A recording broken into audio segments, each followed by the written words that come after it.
state. Two things about our audit plan, as you know, as we met, looking for any final input. We're going to the finalization of that this week. Again, as we said in our private meeting, we will gotta let some directors know. And then also one thing we are going to launch is a citizen input on our audit plan. We're going to put out 5 audits. We're going to ask them to let us know which one they like. These are audits that all would have made our risk assessment. They're all legitimate audits. And they're something back to our citizen model of trying to reach out to the citizens. And members of the committee, there are 5 audit topics for the citizens to select from. Senator Steiner Hayward. Thank you, Madam Chair. That's an awfully significant thing to say at the very end of a meeting. My apologies. And I would want, with the chair's indulgence, I know we can't run any later because lots of us have meetings, and I don't know what's planned for our next meeting, but I would respectfully request that we have a more in-depth conversation about that before that happens. I would need to understand a lot more about that before I would feel comfortable with that. I don't disagree with your premise, Mr. Mehmet, that the citizens should be engaged. I really appreciate Senator Johnson's articulation of a way that the legislature and the Secretary of State's Audits Division could work together collaboratively. Sure. But I don't get this one, and I'm dubious at first blush. Fair enough.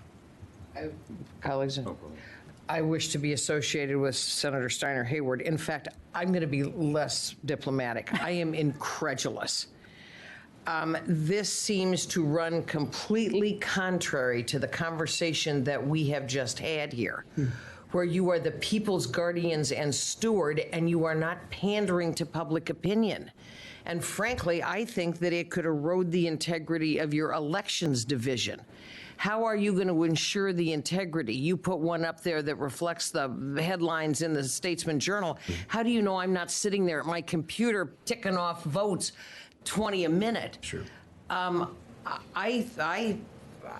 seriously need to hear more about this. Okay. First of all, Co-Chair's apology for rolling that out at the last minute, please. Co-Chair Rayfield.